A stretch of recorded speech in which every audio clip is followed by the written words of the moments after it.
power of sci-fi radio. This station is now the ultimate power in the universe. We would be honored if you would join us.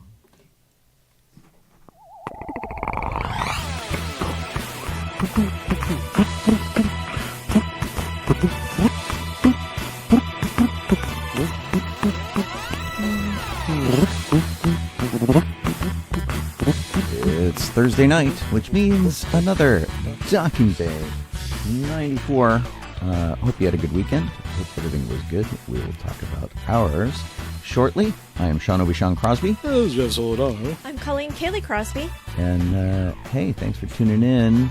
We're just kind of kicking it with a robot. Kicking it with a robot? Kicking it with a robot. I don't want to be kicked by a robot. No, because, well, they got those metal feet. It's just a big Yeah. drag. Just go around kicking a robot. Sounds That's all you have to do. painful. Totally, right? Right. Anyway, let's see. Alan just popped in. Yep. Kelly popped in. Very nice. Yeah, over here. 0 people on Twitch. It's We'll okay. keep track. It's all right. We're, It's okay. we're on a brand new stream.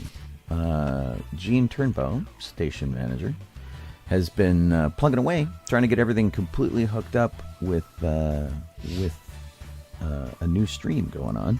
And I used it this morning, and it was great. And then it went out, and then he fixed it, and it's back. And Gotcha. so you should be listening to us on sci-fi.radio. You could be watching us on Facebook or YouTube or Twitch. All of those Uh-oh. acceptable places to see us. You can't hear us, Lori. What? What? Well, let me double check here and see. No, we seem to be going out everywhere. All right. So- Can anybody on Facebook hear us? Because that's where Lori can't hear us. Yeah, weird. I have everything I have indicates that we are broadcasting sound. Well, nobody is commenting. Yeah. So. I got Okay. here. Vicky says we've got it. she can hear us. Sorry. Okay, good. Yeah, Somebody yeah. Oh, can hear hey. us. All right. Yeah, there's. I see a Gregor. I see Don Talonthorn. There we go. Yep. Actually, we just like the attention, so we just like to ask. You know, Right. can you hear us?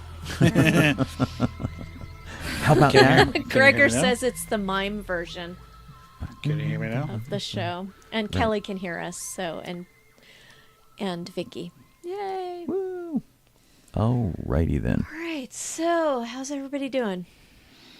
We're tired. Doing okay, you know. It's been a really hard day. Yeah, Yeah. today has been pretty tough, and it's especially from the emergency and tragedy department of things. Yeah. And first thing, sadly, from the Los Angeles fan community, we lost Tony Benown, who's a guy who he's always working ops and registration at things like LostCon. He's like a fixture at all these conventions. Yeah. And not only did we lose him pretty quickly, kind of a surprise. Yeah, he went into the hospital 8 days ago. Yeah, so that we weren't exactly expecting, and was kind of nuts. And then we had adventure in the neighborhood with one of our neighbors who Yay. Well, maybe not so. didn't do well today. Colleen, I was on my show this morning, and Colleen ran out to go help, which was very nice of her. And It was, yeah, and it's- it was it's there just was been there nuts was today. blood everywhere. It was Yee. it was a lot. Yikes. Yeah. Hi, Laura. But he is back home and he's doing okay, so yay. That one ended up with a good outcome. Yeah. Laura says that sci-fi.radio didn't pop up on Alexa. Yeah, I mean, he's getting things worked out with Yeah. this new stream. We're not on TuneIn anymore. We're on Get Me Radio, apparently. There's Yeah. like things that are... Sci-fi.radio kicked in Yeah. like a minute later than somebody Yeah. was, Talonthorn was Yeah, expecting. so it's- but- it's Yeah, working. and that's like there's growing pains that are going to happen over the next week as we get things sorted out. So Kelly, Tony Benone died. He I don't know passed if you know. I don't think Kelly knows Tony. John Off and on, might off again. because of LostCon and doing shows with us. Yeah. But yeah, it's pretty sad news for sure.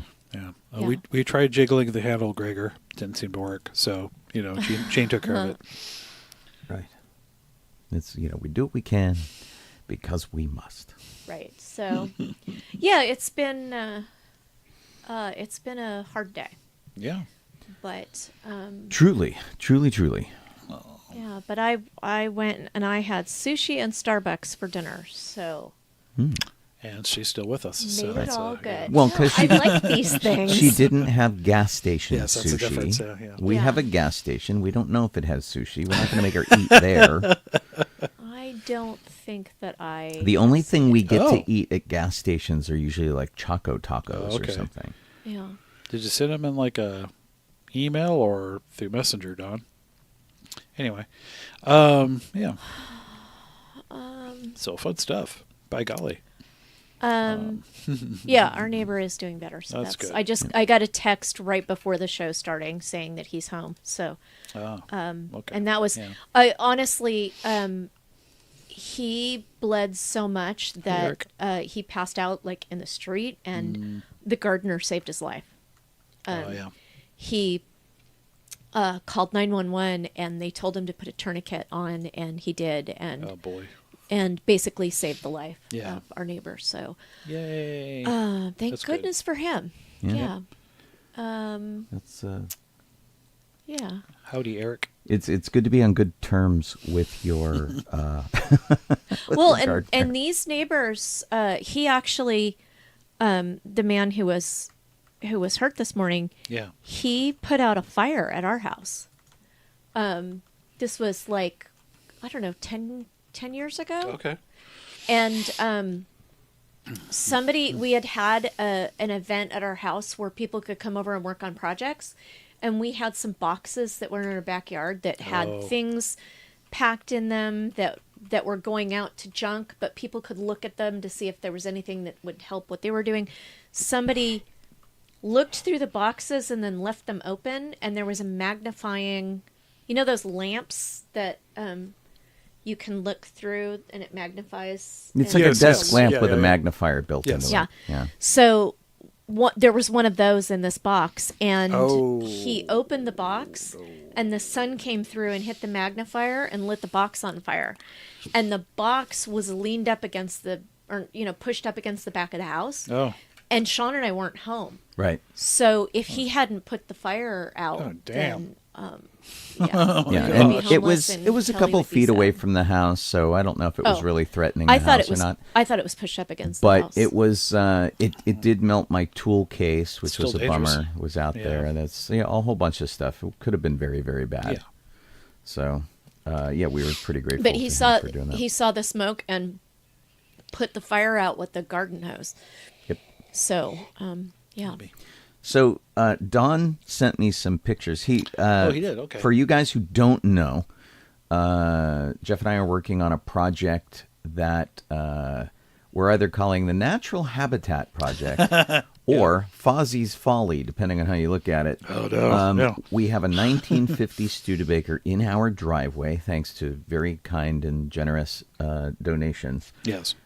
We got $5,000 together to get a car, and it's it needs some love. It's been through a lot, and it spent a couple of years recently in Milwaukee, and apparently those couple of years really took their toll Yeah. on the car. There's like lots of rust and lots of issues. It doesn't have an interior that's in particularly good shape and whatnot. And Don found a similar car up by where he is, and so he went to go check it out. This is the car we want to replicate, which is the Fozzie Studebaker car. And we got this paint job that needs to be done and all this kind of craziness to it. But first we got to get the car together and the car working. Yeah. So we this is the car that he went to take a look at. The same okay. same model or very similar model To the one that you to have the right one now. that we've got Okay. out in the driveway. Yeah. And so it's got some rust on it, and it's got some broken glass like ours Yeah. does, and it Doesn't- seems to be in pretty similar condition. Yeah. Not much body rot I can tell yet. So that's decent enough. Hard to say. The interior is it's gone. in worse shape, I think, than ours Yeah. is. Although we have no headliner at all and anything like that.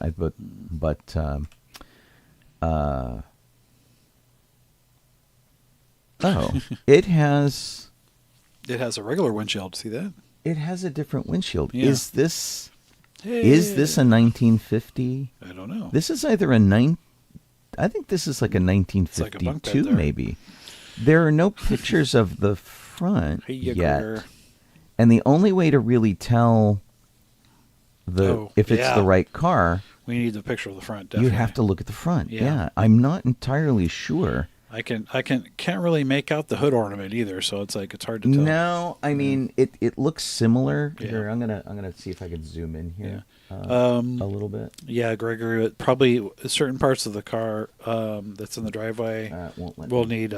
We have to do. It won't let me zoom. Have to have in. metal work to like welding and such to replace some of the rotted out metal or in some spots, and all otherwise also replacing complete parts. So the back end that has are some got some rubber similarities to going on. our car. Yeah, But without a picture of the front, I can't tell. Yeah. If this is, it looks No, like yeah, I have no it idea. looks like it's a couple years later I can't. Yeah, than the one that we I could got. not make it out because the front of the car definitely would tell us. Mm-hmm. The bolt can't even because we don't have a nose cone. Because the thing that I don't believe our car has windshield wipers. I don't think that was an option then. So I don't think there's a windshield wiper, and our windshield is definitely not flat. It's curved. And in fact ours has a line down the middle, and then the year after it was still kind of curved to make it fit the old version of the car. And I think the year after that they went to a flat windshield like this, and I think they added the windshield wiper to it. Yeah, Because could be. I don't think the car that we've got has that. But this is really interesting. Great legwork. Yeah. He says that the front of the car looks like the yellow car in your Facebook, Oh, okay. whatever that means. Yeah. So I mean, the hood ornament here. So the yellow car on my Facebook was one that I went to look at. It was a $9,000 car that was coming from a movie car rental place. Yeah. It was the one I really, really wanted to get, and we just couldn't afford it. No. It was in perfect shape. It was in amazing shape, and it was taken care of by people I knew that I really trusted. Dang it all. We just could not do it. No. And so, all right. It does seem to have a similar hood ornaments to what we've got. Okay. Kinda. It But, does. but because that it looks like a little windshield- bit of a rocket ship kind of look to it. Yeah, so I don't know what's up with that windshield. I'll have to do a little bit of research on it. This is the yellow one that he was talking about, which is it's a similar. That's basically the car we have in the driveway. Yeah, the yellow one is the one we have in the driveway. Yeah. So it's an interesting project. The one at the bottom. So this is a comparison of 1950 to 1951. The Yeah. one at the bottom is 1951. That's the actual Muppet car. Yes. That's the actual model that they used. So we're slightly off by a year. Yeah. We're seeing how we can make it work. There's a lot of stuff to check out, but yeah, we'll have to see. We have a lot of rust, and if that other car doesn't have a lot of rust, I mean, it could be a parts donor. Yeah. But I need to do just a little bit of research. I guess both of these cars seem to have windshield wipers. Yeah. So I guess I'm wrong. But I haven't looked at our car to see if it has Yeah. windshield wipers. Have to switch out like we were looking at it today. We'd have to switch out the hood and the front Well, bottom piece. in a perfect world, Those two things we'd probably have to switch out. yeah, in a perfect world, we would get rid of the hood and get rid of the grill, just basically the top and the bottom of the front of the car, and put a 1951 version in there. One, because our hood is very, very rusty. It has been welded and had parts added to it in an attempt to fix it. It's had all sorts of weirdness done to it. Yeah. And but if we can just replace the parts for the 1951 version and be just that much closer to the actual Muppet car, that would make me super happy. But I don't know if it's a direct replacement or what you can, what they changed on it. And they had so many models that look the same but are just slightly different from each other. It's complicated. It's really, really kind of nuts. Colleen got me the repair manual for this series of cars, 1950 to like 52 or something like that. And I haven't cracked it open yet. I have to find my CD player to plug into my computer. Yeah. So that I can read, because my new computer does not have an optical disc drive. Oh, this is good. Gregor sent me a link to a car that's you can't use, but you can get windows from it. So that's good. Or at least a window regulator, it says, but they have the windows in the pictures, and probably saw those too. Oh, yeah, somebody sent me a link that if we wanted to replace all the glass in the car, it's $300. Okay. And honestly, that's not bad. That's pretty good. Yeah. So, but we have a lot to plan out, but there's nothing we can really do till the weather gets a little better, because we're still in a like rain is coming pattern. So we're just trying to make it through winter. Yeah. And not like it's terrible here, but everything's been getting so wet around here that it's tough. And I'm trying to work on my Star Wars car too, and that's been tough because like I'm plotting stuff out, and it's like it's gonna rain this weekend, and I'm like, sigh. Yeah. Thanks, Don. That's really, really awesome. Yeah, I appreciate it. And let me do a little research on the windshield, because I am completely still learning everything there is to know about these cars. And apparently there's a lot. And it's really easy to like mix up models and do different things. And so many of them have been turned into hot rods that like when I go out looking for them online, I can't even figure out what is supposed to be happening with some of these cars. I'm like, it's approximate. It's about the right thing. But it's nuts. So anyway, we'll keep you guys posted. We do have a GoFundMe for it, and so here's the thing that's kind of tricky. Somebody took a video of my Star Wars car a couple months ago when I was at the Hollywood and Highland parking structure. I don't remember what I was doing out there. I don't know if we were doing events or we were doing something, but my current Star Wars car, the Hyundai Genesis G80, what we're calling the G-Wing. Somebody took this video and posted it on Instagram, and like it went crazy, and he got all these hits and all these followers and all this kind of stuff. And so somebody who does like a cool car TikTok, Instagram, Facebook channel, they want to do something on the car, and so I'm trying to like really up the game before I do it. And they've got like 50 million followers, and so I'm kind of hoping that we can talk about the Star Wars car and then maybe the Muppet car a little bit, because I would love to have 50 million people look at the car, and even if they hate it, find out about the Muppet project and see if they'd be interested in helping out.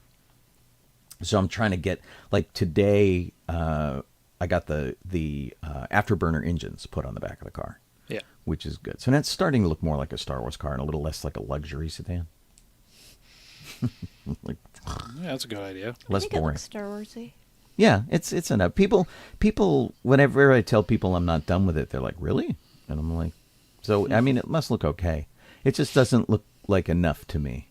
Gotcha. Because my head, I've got an image of what I think it ought to look like, and it's not there yet. Your head? Yeah, my head. My head is never there. It's nuts.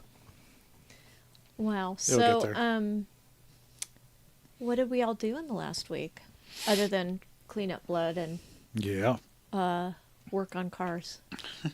Jeff, what did you do? I had to trim down a jasmine Ooh, I saw vine pictures of that. bush thing, whatever you call it. It basically it's vines, what do they grow out and into like a shrub bush form, whatever you want to call it. And that I think the electric hedge trimmer is over on with Owen at their place right now because I couldn't find it. So I was using like hand pruners, little hand Did you have pruners. gloves? Yes, but Oh, it that's didn't good. matter. All the little thorns still went right through and stabbed me. So that was fun. I still have like 2 spots in my hand that have like red spots on them where they got Always stabbed. fun. And it was difficult. It was like, oh gosh, like 12 feet or so of it, something like that, because you had to go down so many feet and then back towards the fence, so to edge it, as it were. So, yeah, that was tiring and nasty You're and ready sweaty. for a break. Yeah, it was loads of fun. So, All right. but Poe was happy about it. I went to a dance class, which was really fun. There's a Regency event called Jane Austen Evening coming up in 2 weeks, and they offer 2 dance classes beforehand. And I can't go to the one this weekend, so I went to the one last weekend, and it was really enjoyable.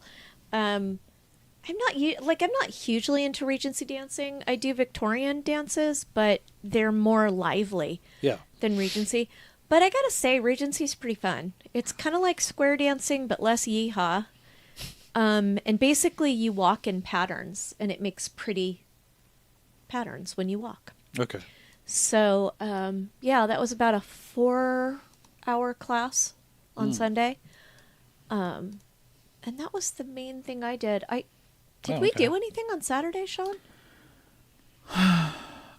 Saturday. Honestly, I don't think so. I don't really remember.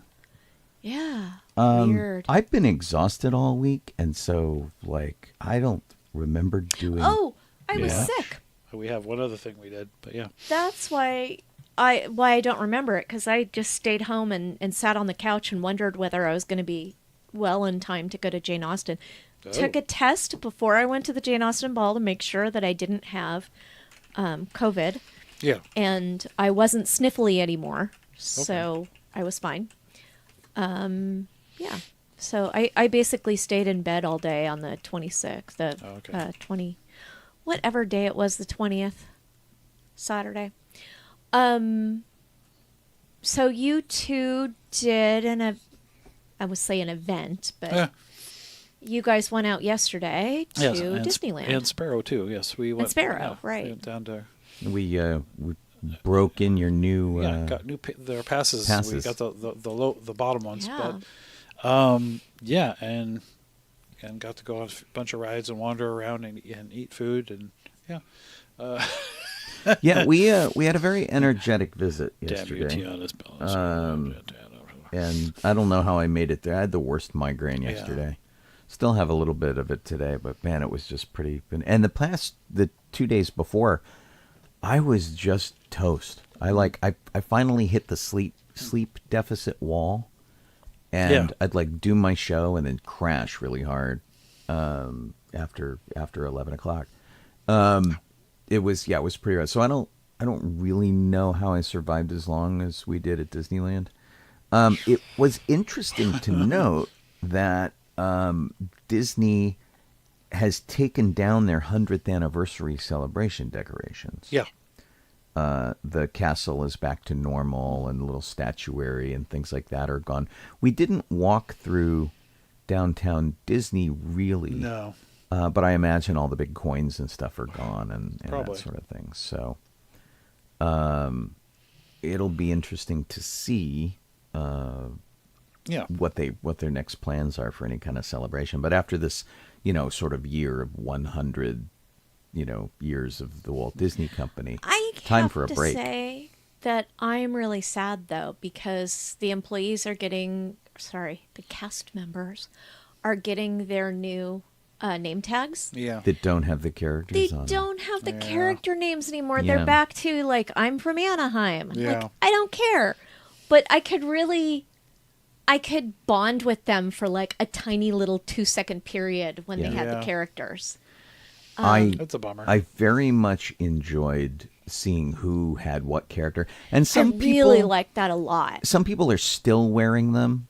We talked to a few people yesterday because I like to give the people who have Mickey Mouse on their badge a hard time because Mickey Mouse was the default one.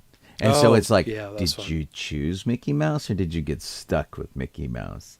And we talked I'd say it's to, almost half and half. Yeah, well, we talked to Diana yesterday, I think, who had Mickey Mouse on her badge Yeah. at the Adventureland Bazaar. And she's like, no, I chose Mickey Mouse. Why does everybody ask me that? And I'm like, well, because it's the default one. And she's like, no, I love Mickey Mouse, and I chose Mickey Mouse. I'm like, okay. Nice. But yeah, we saw some people wearing the brand new badges that were issued to cast members, which are, they're festive enough, but they say where you're from, Yeah. which every once in a while I see somebody like, oh, hey, your badge says Newbury Park. I went to high school there. That's cool. Yeah. And there'll be something there, but the characters were much more exciting. We had long conversations with people about the characters and their choices. And why, and yeah, things why like they that. chose Yeah. them and Yeah. I think what that their was favorite. maybe that's the problem. thing is. Maybe Disneyland's like, hey, stop socializing so much. We're taking those off the bat. Yeah. The fun thing about last night was that Sean and I took Sparrow to go see the little man at Disneyland's house, Right. which Sparrow had never seen before. Patrick Begora's house. So if you're not like one of those super hardcore Disney history things, the next time you are in line for Indiana Jones, right before you go into the line for the ride, there are some trees to the right and trees to the left. And the trees on the right feature one of the oldest trees in Disneyland. And down at the base, it has a little tiny leprechaun house. And that belongs to Patrick Begora. He's known as the Little Man of Disneyland. That has been there since 1955. And there's a little golden book. You can do a search online for it. And you can find the little golden book. I think somebody scanned it so you can read it. And it talks about how he made a deal that as long as they left him alone and he could have his house there, they could build Disneyland around it. Yep. So that's tree number 1. And then tree number 2 to the left, right on the corner of the building for the Jungle Cruise, is what they call the Dominguez palm. And that also is a tree that was supposed to be left behind from the family who originally owned the land. Yes. They said, yes, you can do whatever you want to this. We're selling you the land. You must keep this palm, which has like been in our family and like represents us, and it's a piece of history. You Yeah. cannot take this palm down. And it's still there. It's very, very tall, and it's easy to spot, and it's kind of interesting. So this whole little area, but I didn't realize that Sparrow hadn't No, seen that yeah. yesterday when we went to look at it, which was really kind of funny. And if you are at Disneyland frequently, you should check that on any given holiday, and it's Yeah. got to be the day of the holiday, because frequently it'll be decorated for Christmas or Yeah. St. Patrick's Day or whatever. Yeah, exactly. Yeah, that's kind of neat. Yeah. And then I did the one thing that I try to do every time I go to Disneyland. So that was very short, but and it's very simple. I just like walking through the castle entrance and from Main Street into Fantasyland. Just walk through the opening. Oh, As long Except as the song is playing. The music was so quiet, you Yeah. could barely hear it, Yeah. which was really kind of a drag. Yeah. But yeah, and we did a lot of stuff. We went on Casey Jr. We did Space Rise. Mountain. We did Rise of the. It was the 4th anniversary of the opening of Rise of Resistance yesterday. Oh. So we had to make sure that we did Rise of the Resistance. Although we got a particularly nice First Order officer, that Yeah, was that a was little fun. weird. He came over and he looked like he really wanted to talk and be friendly, but of course he's got to go booty first. So he just sort of looked at my cane and he went, "Very cool," and he walked away. It was very funny. You could tell that he wanted to be friendly. And he says, "I kept not allowed to be friendly." So we did the Haunted Mansion, which is probably about the last chance we'll have to do the Haunted Mansion as they close it down So we knew that they're adding a gift shop at the exit to the Haunted Mansion where you come out. They're building another building. Yep. They are putting in an elevator for ADA compliance so that they can get people in and out of the Haunted Mansion easily. It's true. Both, to get onto the ride and in the event of emergency. Although, part of the ride is a big elevator ride getting down to the ground floor anyway. So I feel this is more an emergency thing and less of an access thing. And the other thing is that they're expanding the queue. Yes.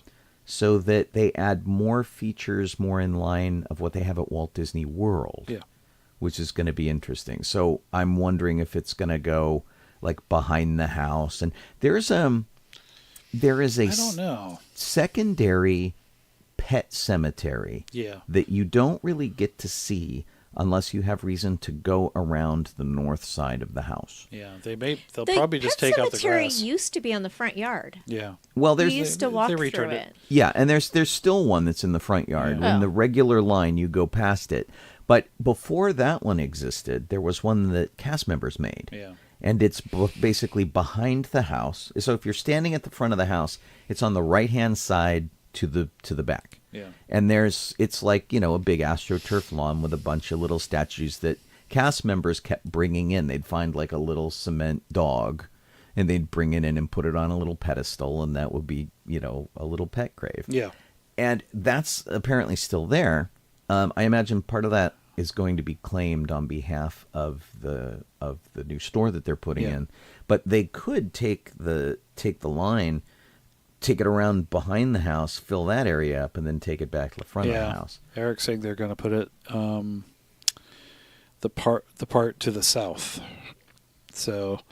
Well, the part to the south is where you line up right now, anyway. Yeah, so I mean, they're probably gonna. I imagine they'll probably remove the grass in the middle there and put something there instead of just the grass, and then may probably extend out into the already where the walkway already is. Well, they have that whole mausoleum area that doesn't really yeah. get used for anything. It's just a bunch of sight gags. Yeah. And so, they can do something with that. Yeah. It has an alternate access door to get into by the the ride fountain, that they Yeah. don't use That's very often. So it gives them a little more room, and I'd imagine. So yeah, we'll see. There's a lot of stuff that they can do, and but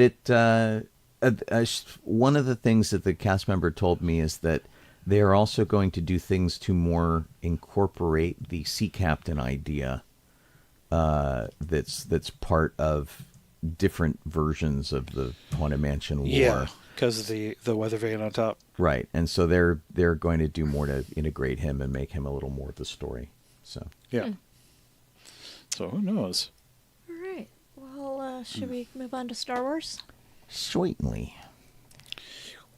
Oh, actually, before we start with Star Wars, I want to ask, have you guys ever followed the Facebook page of the National Park Service? I've seen them off and on here and there. So, I find them to be hilarious. And they posted on their Facebook page, I don't like the sand. It's coarse and rough, irritating, and it gets everywhere. And then it whispers, oh dear, it's in the name of the park. Because they're doing a post about White Sands National Park. Oh, I gotcha. And so they posted some stuff about the park. It was opened on January 18th, 1933 as a national monument, blah, blah, blah. And then they say, P.S., why did Anakin cross the sand? Oh, no. To get to the park side. Right, the park side. Wow. Now you can start. There's your- the Facebook post. Here, see, the National Park for some Service. reason, I was expecting the segue into a weird quiz or something. So Nope. didn't go in there. Nope. You can go on with your Star Wars now. Star Wars stuff. Oh, and Disneyland, fix your problems with your pickup thing. Anyway. Yeah, we had dinner at Tiana's Palace yesterday, and it was really interesting because Yeah, that's- one of the things that Disney tries to do is get you to use mobile ordering, which is fine. Yeah. And, if you have time and you're waiting in line for a ride, you can generally leave that ride Yeah. and pick up your food in just a couple minutes when Yeah. you're ready to get it. But they were focusing so much on that the people who were waiting in the standby line, which was not very long, everybody got hosed in that line. There was one person helping the people in the standby And a line. bunch of people and then, standing around not doing anything. 8 or so people helping the mobile orders, and others just standing around not actually doing anything Wow. over on that side. I'm like, could you help? Yeah. And it was just ridiculous. So, Regarding the food, Food was good for me. I liked it. I had the, I can't think of the name of it. The Muffa Fluffer something. Muffalata. Muffalata, thank you, sandwich. Which I'll look was it up and see if that's really what you had. no, it is exactly what I had. Oh, okay. And it was a little too dense of ham. Oh, man. They basically had like an inch worth of ham that was like really dense slices. It was all right. It tasted wasn't- okay. I didn't really find anything on the menu for that place that would entice me to go there. That would entice me to go Yes. there. That was weird. That would entice me to go there, especially when you consider that the meals that they have at Docking Bay 7 and at Ronto Roasters are so Yeah. good. Well, they're also cheaper over there. But we Sparrow and I got it was like 7 greens gumbo or something, which you can add stuff to. But since we eat vegetarian, we just got the veggie one. It was good. It was a little expensive in my opinion, as for what it was. But it was good. Let's see. My thing came with what do you call it? Beans and rice. Chips? Beans and rice. Beans and rice. Which was like not my favorite, and there was no. It wasn't another option. Honestly, when I saw the menu, I thought there's nothing on here that for both Sean and I to like. So therefore, the 7 greens gumbo. Wow! Oh, here it is. It's good. Is $14.50. Yeah. And the muffalata sandwich is $15. Yeah. I mean, it's good. I mean, I guess 14's okay, but you don't get anything with it. It's just that. They had a po' boy, which I guess I should have For $16, they have a po' boy. gotten. Yeah. It might have been better. They still serve it with red beans and rice as their Yeah. side. Yeah, that seems to be their go-to Yeah. now. And I don't think that you appreciate house-made didn't look pickles. very red. So. I don't appreciate what. House-made pickles. They were actually, the pickles were all right because they weren't completely dill. I was going to say they must have been sweet pickles. They were then. kind of sweet, and Okay. so I did kind of like that. Yeah. But there was a lot of stuff that I just wasn't excited about in terms of like the sides and stuff. I would have preferred some sort of substitution They have because it was also heavy. Along with the sandwich was heavy, and then the beans and rice was heavy because it had pork in it or something. The muffalata sandwich is mortadella, salami, rosemary ham, cheddar, provolone, and house-made olive relish on toasted New Orleans sesame seed bread, which is served with red beans and rice and house-made pickles. And that's too much for me. Yeah. I mean, It was it's really too much heavy. meat. the beans on his thing didn't look red, like typical red beans. They were Yeah. more of a brown. Yeah. But I mean, I don't know what that means, but And it was like beans with pork in it, and then like a little scoop of rice on top of it. And the 7 greens gumbo was white beans, okra, yam, sweet potato, and heirloom rice. yeah, it was good. And there was like was it? It was a collard green or something in there, or was it spinach? I don't remember. There's something like that in there. Okra. It was, no okra, but it was a leafy one. Like it's not on there. It's I guess not on there. Yeah, I think it was They're collard. just throwing stuff in. I think it was collard greens, but it's just not on the list there. That was in there too, and that was good. We got a beignet. Yeah. Sparrow and I both got the beignet, which is like filled with a lemon creamish. Yeah, Okay. yeah. And the pro tip is don't pick it up and try and eat it. Leave it on the plate. Because it's filling. Yeah, because it just spills everywhere. It goes all over your hands. This was my sandwich. And it was okay, but it was really heavy. It was really dense. Yeah.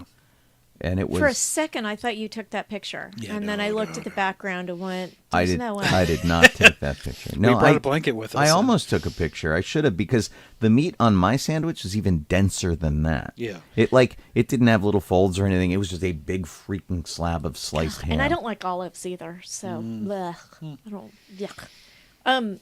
House filled beignet is lemon icebox pie filling topped with lemon glaze. Yeah. I honestly, okay. I can pass Not on spectacular. on this. Yeah, I like the regular beignets. I prefer a little more because they don't have that. You can actually pick it up and eat them, and there's No. you get a bunch of them instead of just one. I honestly, I'm not that much of a fan of the beignets. If I were given a choice between beignets and churros, I would pick a churro. Yeah. However, I did eat the beignets we went with Gregor and Lisa over to Downtown Disney. Mm-hmm. Has that the Jazz Kitchen? the Jazz Kitchen? Yes. And they had They make it properly. Oh, was it beignets or was it like bananas Foster or But something? the problem is this was a long time ago. So they have since shut and reopened that restaurant since the last time we've been there. And now they have a beignet window at that restaurant. The beignets in Disneyland are more like a pastry. They're all donuts. And it's very they're more like pastry or like a puff pastry is what That's they're kind of what like. a beignet is. And then the ones I get are a little more dense, a little more donut like than that. Though these are more like a croissant, I guess would be a best way to describe how they are. They're like really, very Weird. airy. That's weird because that's not really a beignet. No. The problem with beignets from the window at Disneyland, when you go back behind Tiana's Palace, where the little julep window is that there's so much powdered sugar on these things. Yeah, that geez. you everybody comes out of there looking like they just had a fight with Scarface. Yeah, pretty much. Like white powder everywhere. Nuts. Okay. I kicked his butt and his little friend. Jazz Kitchen. But like that's what I mean. The Disneyland beignets aren't really like a traditional beignet. I feel like they're pretty close to the ones you get in New Orleans at Café du Monde. Café du Monde. Those Yeah, are I mean hollow. they're not far off there, and they were actually selling in Tiana's Palace. You could buy cans of Café du Monde coffee. Yes. Which was kind of interesting. Yeah. And Or at least apparently they're showing them. I don't know if this comes from Café du Monde or what, but they're apparently sourcing the bread from their sandwiches from New Orleans, according to the Orange County Register. That's odd that they wouldn't actually just make it. Okay, so the dessert that I was talking go, about at the Jazz Kitchen is called Bananas Foster Glazed Beignets. Yeah. Banana rum icing, cinnamon sugar dust, caramel drizzle, vanilla bean creme anglaise. And I mean, I just wanted to lick the plate. It was really good.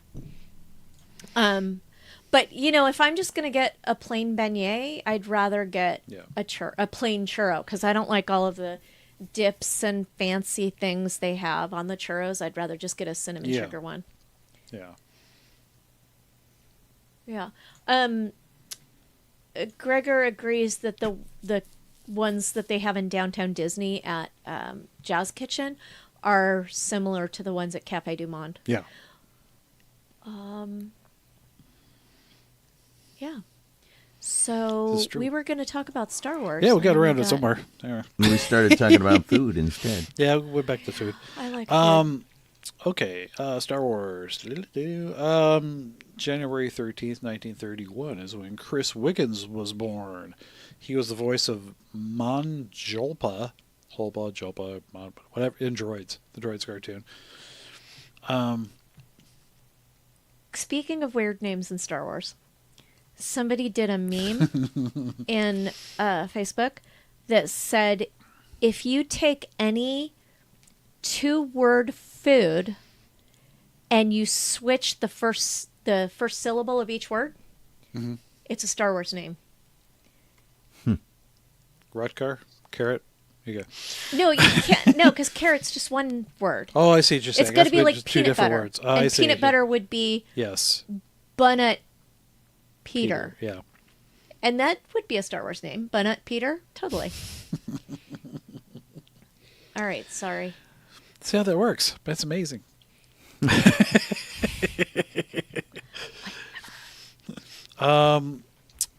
So Chris Wiggins not only did that, he has a pretty expansive voiceover. A lot of Babar actually. I'm saying. Is he related to Mrs. Wiggins? No, not all of Mrs. Wiggins. No. But yeah, he did a lot of. He's played a character named Cornelius and Babar, and so almost everything at Babar, he did the voice for that. But tons of other stuff. It's geez Louise, 161 credits. So look that up, folks. Sorry. January 15th, 1936. These are like out of order. Richard Franklin. He was Ciro Argon, whatever that means, in Rogue One. I know. I'm like, which guy he's was like that? I think he's like the mechanic or something, or engineer. He's an engineer. And then of course Doctor Who and such, and you know.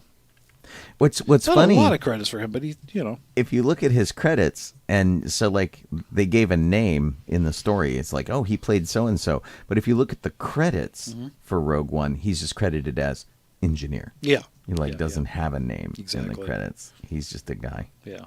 Well, he was in the Tomorrow People, Yeah. British What? sci-fi series. He did some Doctor Who stuff Yeah. as well, and Blake So sick. 7. So he's got a pretty good, Pretty decent one. sci-fi thing. And going back to 1968, he was in The Saint. Yeah. Cool. Pretty nifty. The last one on the birthday part of the list of this third thing is the best name ever. January 12th, 1941. Long John Baldry. Really? Yeah, he was the voice of Great Heap. Okay, and Droids. Oh, from the Droids thing. Yeah, cartoon. Yeah. And then if you go and look at his IMDb, he's got 37 credits. They're all voiceover. So, you know, RoboCop. And he was actually a reboot. Captain Capacitor. Oh, nice. Old Man Pearson. Well, here's the thing that I Sounds pretty didn't know cool. existed. Mary Englebright's The Night Before Christmas. Like, they made a Mary Englebright special. If you don't know who Mary How about Englebright that? is, she does, like, lots of But is it cutesy cards and things. Is it a TV show or It's a book or it's what? like It's a an short. animated short. Yeah. Oh. Yeah. Yeah. It's pretty cool. And that's the end of that part. The actual other part of history is January 14th. It's all out of order. 1976 it says page 1 of the Daily Production Progress Report. Today's shooting comprised special effects testing on laser swords, R2-D2 model, and illuminated control boards. Laser swords. Yeah. Is that your laser sword? Laser sword. You're a Jedi, aren't you? That's pretty funny. January 11th, 1982 is when principal photography started for Return of the Jedi at Pinewood. Revenge of the Jedi before they changed the name. Yep. Because why? Jedis don't have seek revenge. Don't seek it at all. Nope. And January 13th, 1990 is when Star Tours, not Star Wars, but same thing, opened at MGM Studios at Walt Disney World, Nice. which is Groovy. where I met Sean. Ha! Ha! And Just Gregor. not of that actual time frame. Right. Yeah, it was considerably later. It was 1, 2, 3 decades later. Yeah, pretty much. 2011, was that? Something like that. Yeah. Dave Filoni is getting the darn it, I opened the page and lost the George Pell Oh, Memorial my Award goodness. at this year's Saturn Awards. The Saturn Awards are basically science fiction awards. Yes. Yes. Yeah, the Sean Saturn has been there. the so- Saturn I've never Awards been there. are basically the sort of Oscars of sci-fi, It's a great like place to be if you can like get on the red carpet or something. They don't invite us so much anymore, which is a bummer. Apparently, the George Pell Memorial Award is presented on rare occasions to a filmmaker who embodies a sense of wonder, imagination, and mastery of the fantastic in cinematic storytelling. And who else won that award? Kathleen Kennedy. Thank you very much. George Pal, of course, in case we need to tell you who he is, he did War of the Worlds and The Time Machine and all sorts of incredible, fun sci-fi stuff, which was really cool. And did George Pal do Puppetoons? Yeah, I think it was. Yeah. It's like the stop motion animated. It wasn't even like stop motion animation per se. They were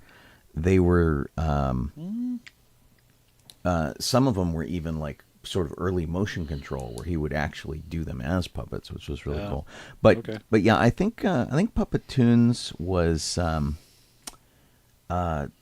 did he do Tom Thumb too? Gosh, I really need to look him up, which is sad. No, I don't remember. Brain failing. But he, nothing was off limits. He did The Seven Faces of Dr. Lao, which was a movie that we grew up with, which is now a movie that's really awkwardly inappropriate because of various cultural appropriational stuff. Yeah, he did Tom Thumb. Jasper, which was the movie with what's his name from West Side Story, Russ Tamblyn, and Peter Sellers. So, yeah, it's kind of neat. Yeah, I wish they would let us back into the Saturn Awards. Boo. We used to go as cosplayers and work the red carpet, which was pretty great, and we had some fun times. Never been there. Moving on to theme parks, we already talked about the new name tags, and we talked about the Haunted Mansion. So now we're down to Valentine's Food Guide. This is for Florida and California. And as usual, Florida has so many more restaurants, so they have the interesting treats. And Disney has remarkably few treats this time. More alcoholic beverages than anything. Cupcakes. Booze. Go get hammered. But the Ganachery at Walt Disney Resort, which is in Disney Springs, has an adorable puppy love chocolate piñata filled with hazelnut truffle treats and crisp pearls. And it's basically a little tiny table with a red plaid tablecloth with two little dog collars on it. Yeah. And bones that say Bella Notte on it for Lady and the Tramp. That's really cute. A little T and a little L. Yeah. And then, there's a variety. All the various restaurants have specialty treats. It just looks funny. What one? It just reminds me of Muppets or something, but it's I don't know what it's called. It's a drink. It's the one with the Fanta in it? No. It's the bottom left corner of that 4-picture set. Well, here, I'm trying to get it up. So it's like a shake with a donut on top. But it's like, it looks like a nose and a head. Look at it. Yeah. I see a Muppet. It is Cupid's Bomba Shake. Strawberry cheesecake shake topped with a cheesecake-filled bomboloni. It honestly, it's ridiculous. It looks like one of those things that it's like it's a rabbit with a pancake on its head. Yeah. Yeah. Too funny. It's really very strange. Bunny gets a pancake. Right. Kitty gets a milkshake. They just combine the two. Right. Jock Lindsay's Hanger Bar. Oh, man. Bacardi Dragonberry Rum. Holy cow. Another cute thing Gonna have to try is that. at Disney's Wilderness Lodge in the Roaring Fork, which is love bug marshmallow, strawberry marshmallow with a ganache center on a graham cracker cookie. Wow. I'll have to get the old fashioned again whenever I end up there again. Yeah. Went to Jock Lindsay's with everybody. I mean, these are all And it really was like, cute. Yeah, there's nothing wonderful though. The kids were getting these regular drinks and stuff, and I'm like, I'll take the old fashioned. And it's like scotch and this and this. Yeah, And like, how did you like and it? you're like, you take it back and you're all, well, I don't even have to drink. I can smell it before it even got here. Right? There was like so much booze in it. I'm like, What did you expect an old fashioned yeah. to But be? I drank it. It was good. But it was like, the kids were like, oh my God. Yeah. Disneyland basically has Clarabelle's hand scooped ice cream has a couple of strawberry ice cream sundaes. Gotcha. Lamplight Lounge in DCA has a couple of boozy drinks. Yeah. And the Grand Californian has a bunch of cookies. Well, the boozy drinks are pretty, at least. Yeah. And then the rest of the treats for the Disney resort are all part of Sweethearts Night, which is sold out. They have a fancy jammy dodger. Fancy Oh, yes, they do. Those are also known as Linzer Hearts. Jammy dodger. Yeah, they're calling it Valentine's Day Linzer Cookie. Okay. But they're Linzer Hearts. Whatever's in the bottom right corner looks like a bunch of spools of thread. That's what I thought when I looked at it too. Like, they're shots. Oh, You can like get them- cookie shots. You can get That's them with interesting. milk or booze in them. Oh. My Milk or my booze. sweetheart cupcakes, and there's like plant-based. I'm like, plant-based? Well, I guess so you don't have milk in it or something, or eggs maybe? Yeah. I'm not really sure. I don't know. Bizarre. And then there's a couple of items in various restaurants in downtown Disney, but they're Yeah. not. They're like, spaghetti and Yeah, shrimp probably. and Yeah, David grits. probably. Yeah, panna cotta. Yeah, they're, Probably is David probably. They're not. Strawberry shortcake glazed beignet at that Beignets Express counter that we were talking about earlier. That was there. There is a mocha Wow. tamarind chili crazy shake. And we discovered the crazy shakes are like $20. They're like that's the crazy part, is that they're crazy Oh, expensive. what the heck? And then there's just a bunch of like, look, romantic meat. Okay, the Wetzel's Pretzels thing, doesn't that look to you like we made this for you? You're like, okay, here you go. I have to find the Wetzel pretzel. It's like it's next to last thing down there with pictures. There you go. So that's that with the right. It's like they have it in a ketchup bottle squirter or something, but it's not ketchup. It's strawberry. It's a Right. There you go. Well, come on, you're only gonna eat it. Why does it have to look pretty? It's gonna shove it in your face. It's amazing. What the heck? That's all. Polka That's dot too funny. Valentine Mickey shaped balloon bucket, which is this thing. Huh. And actually, so one of the things that I meant to mention to you, Jeff, that I wasn't sure if you knew about or not, but this was a thing that I think you and Sparrow would benefit from. They currently have a Magic Key popcorn bucket that gives you like $1.75 refills. Cool. But you got to carry the bucket around with you. Yeah, But yeah. but it's good on subsequent visits. So you like buy the popcorn bucket, and you can use it the following week and the that's following neat. week and thing like that. So that might be something you guys want to Cool. People say that the popcorn at Disney tastes better, but I don't see Oh, that. it's just popcorn. I don't know. It just, it tastes do. like Popcorn is popcorn unless you're like dusting it with cocoa or you're doing something cool.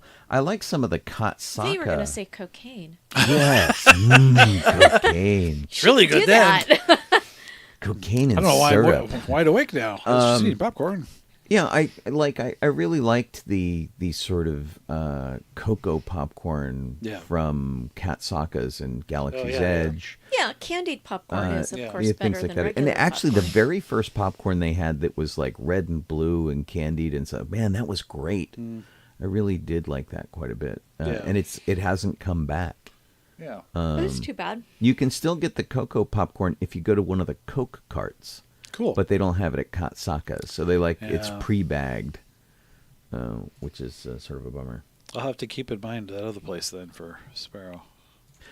Yeah, it's not bad, and I don't know. I mean, I assume that it's just like regular popcorn cards. I'll have to look and see if they'll do like flavored popcorn or something. We have this popcorn from yesterday. Right. Shovel. There you go, key holder. Oh man. Well, I mean, if you'll get it at some point. Some point it'll be fresh, even if you just blunder into it. So the bucket's $12.75. You get popcorn when you get it, of course, and it's $1.75 for refills.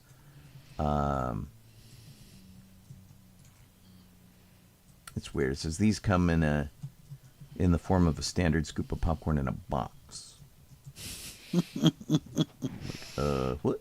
Keep hold of that So box. do you have to buy?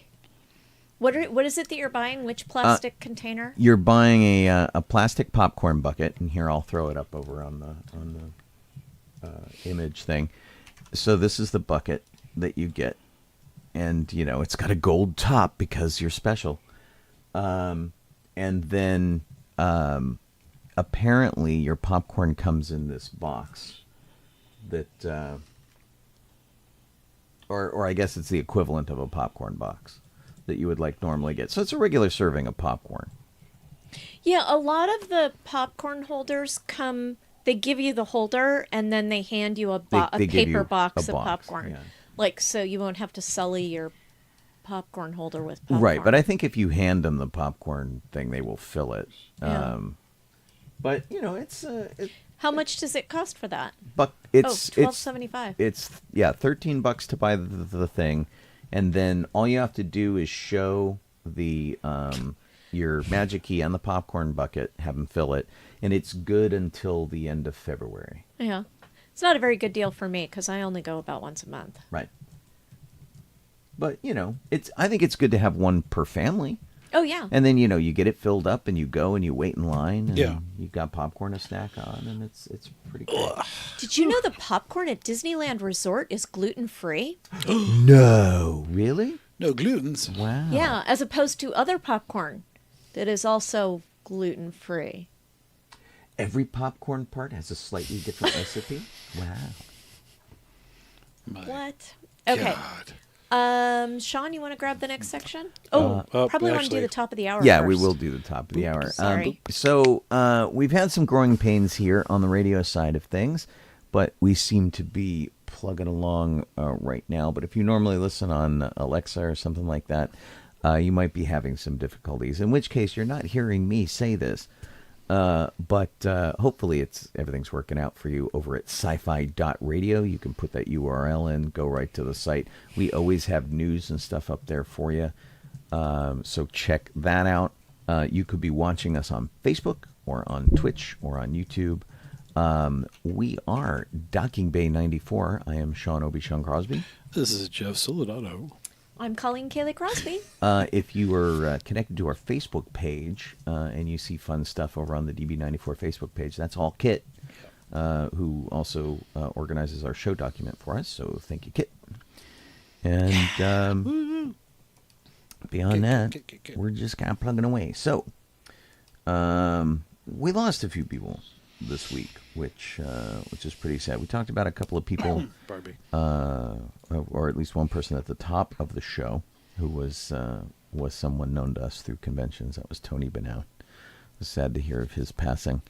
Bill Hayes, longtime star of the soap opera Days of Our Lives, passed away at the age of 98. He's been playing the same character, Doug Williams, since 1970. So the show debuted in 1965. He came on 5 years later. He met his wife on the series. He married her in 1974. Then their characters got married on the show. It was crazy. So with his passing, he was one of the longest running characters on that soap opera, and consistently on television. But he got started in TV in 1949. It's crazy. He worked on Sid Caesar's Your Show of Shows and all this kind of stuff. But it must be crazy to have a job like that for so long. Alec Musser passed away at the age of 50, also on the soap opera All My Children, and was in the 2010 comedy movie Grown Ups. And so he died in Del Mar, California, not too far from here. And his fiancee broke the news that he passed away. But yeah, he did a lot of soap star stuff, and was even in a he got his role because he was in a reality show called I Want to Be a Soap Star. And then Joyce Randolph passed away at the age of 99. Wow. If her name is not particularly familiar to you, you probably know her as Ed Norton's wife, Trixie, on The Honeymooners. She had a long career playing that same character again and again, and she was the smarter of the women on The Honeymooners tended to be smarter than the men, even though the men gave them garbage all the time. They were always the bright ones who saw through just about everything. And with Jackie Gleason and Audrey Meadows and Art Carney, she was part of that foursome for quite some time. So sad to hear of her passing. And then Peter Schickley passed away. He is probably, despite his incredible career in music, is known for doing comedy as PDQ Bach.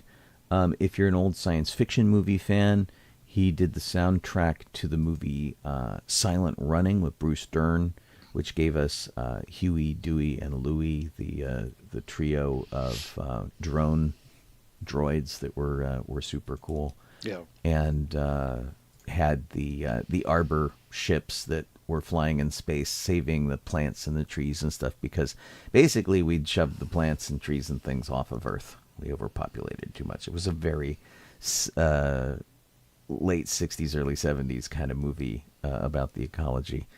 But he worked with Joan Baez to do the soundtrack on that, which was really kind of interesting.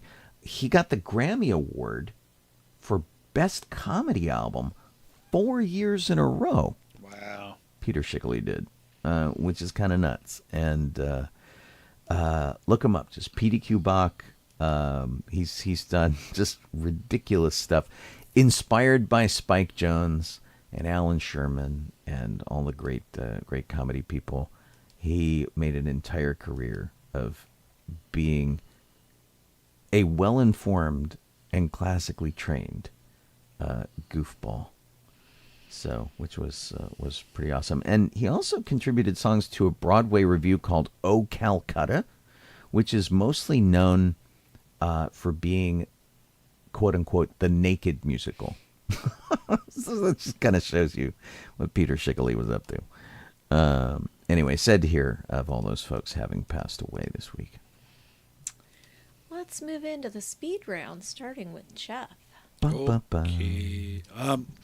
The one I'm doing is sort of a rumor, and it seems to be a rumor. This is something that came on the heels recently of Marvel actually coming out and saying that the Netflix shows that they created are once again canon. So like all the movies, all the shows they did for Netflix are back in the MCU. So, and this is rumors, and the rumor is basically saying that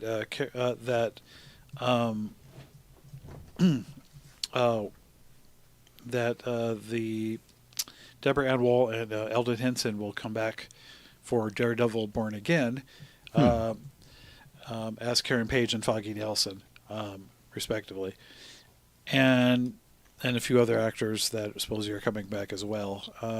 And actually, One of them, John Bernthal, was already. They already said was leaked a long time ago by Rosario Dawson. Like, oh, he'll be coming back. And she like mentioned it in the thing. I'm like, whoops. So maybe this is true. I don't know. There was interviews with them earlier saying they weren't coming back, but we know how that works because the actors either try to skate it or they just outright lie about them coming back. So we'll see what happens with Daredevil Born Again. That's what they'll show up again whenever that comes out. So we have not one but two people who achieved the status of EGOT in the past 2 weeks, I think. Yeah. Both Elton John and Viola Davis made EGOT, which is someone who has won Emmy, Grammy, Oscar, Tony. And Weird Al, of course, says he's on his way. He's got two of the four. I think so. So he's working on it. Yeah. 1, 2, 3, 4, 5, 6, 7, 8, 9, 10, 11, 12. I think there are 13, 19 EGOTs. 14. That looks about right. 19 sounds right. right. I think Elton John became the 19th EGOT. So Elton John in 2024 got both his Emmy. Got his Emmy, which completed the EGOT. Gotcha. And I'm mistaken. It says Viola Davis got hers last year. Okay. Okay. I thought she just got hers too, but I was mistaken. She got a Grammy last year, which took her to that status. So congratulations to Elton John, who's the newest EGOT. Yay. He's certainly one of the flashier EGOTs. Yeah. It's interesting because in addition to the 19 EGOT winners, there are non-competitive EGOT winners. And those are people who one of their awards was... like a Lifetime Achievement Award? Yeah, it was a non-competitive award. Yeah. So like Barbara Streisand has a special Tony Award.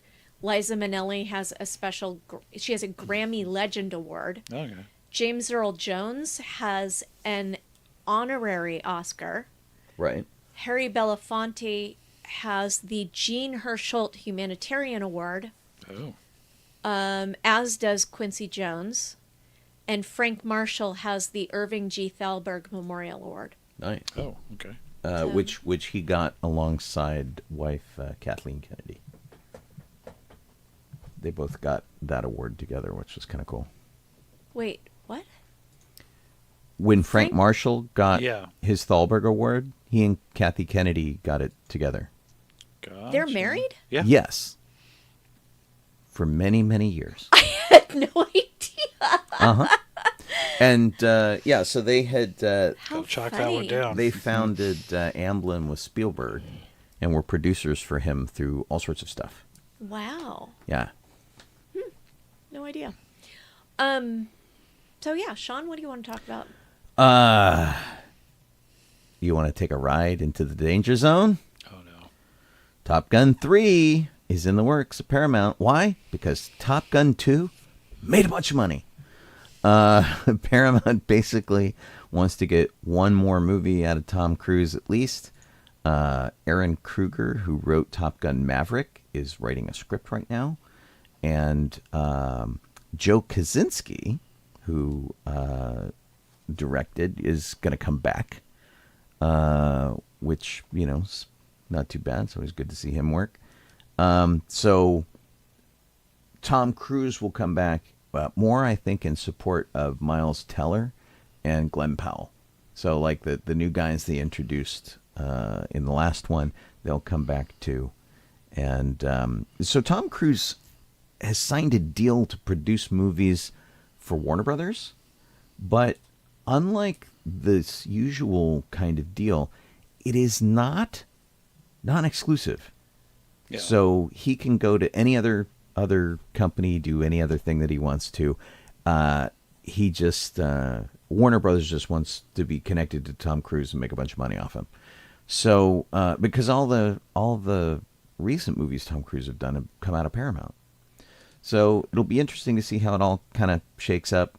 But and aren't we shy one Mission Impossible movie still? Didn't they do like a part 1, part 2? Yeah, Mission Impossible release, and so I think we've got one coming in. Yeah.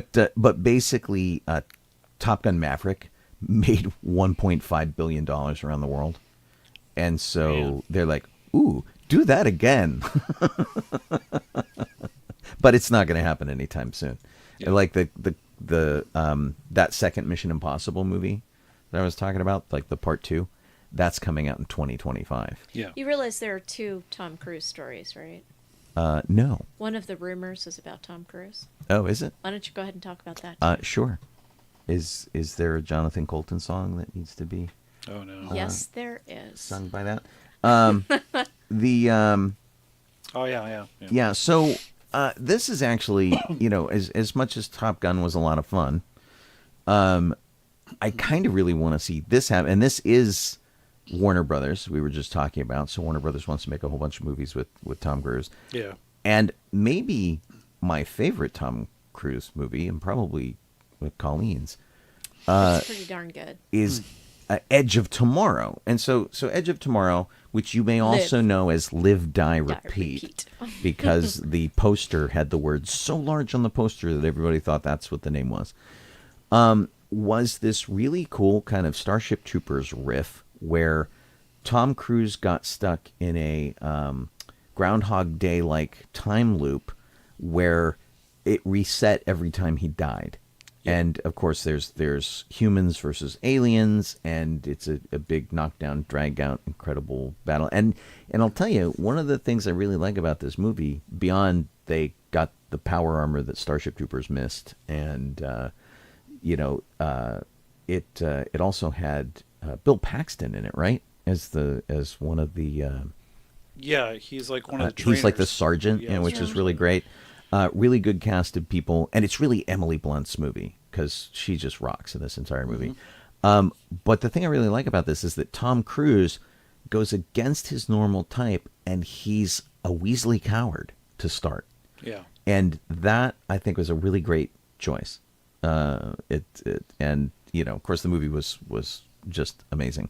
So because of this deal that they're doing, it looks like they're looking at this as maybe one of the big projects, because Emily Blunt is a huge deal, as is Tom Cruise always. And so the Warner Brothers chief guys, Michael DeLuca and Pam Abdi, want this to be one of the projects. They're like, this was a great movie, let's do another one.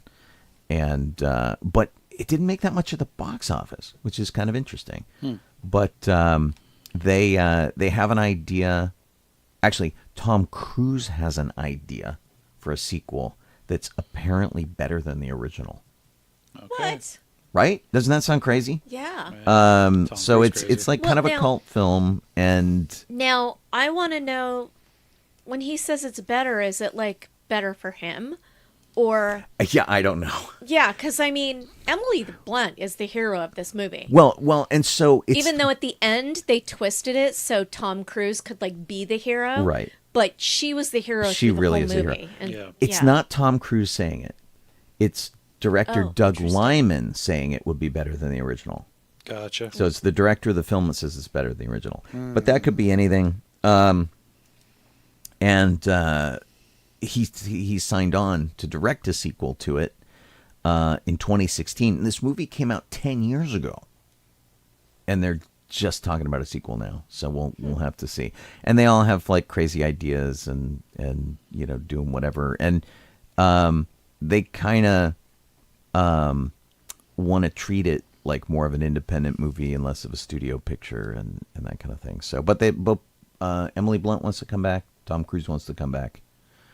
And if they can make it happen, because they're both very, very busy, I'll buy a ticket. I'll go see it. I really enjoyed the first one. And I'll tell you, if you have a TV that supports 3D, watch it in 3D. It's really cool. I think we bought the 3D version of it because it was so awesome. Yeah. Oh boy, Jeff? Yep. Well, I have one that's not on the list, so I will throw the. You can't go off list. Too bad. So I'm throwing the.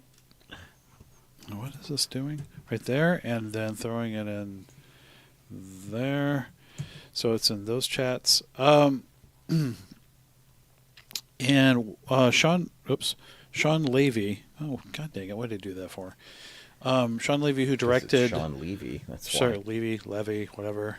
When he breaks. He did the Adam Project, and he's doing Deadpool 3. He is actually signed to.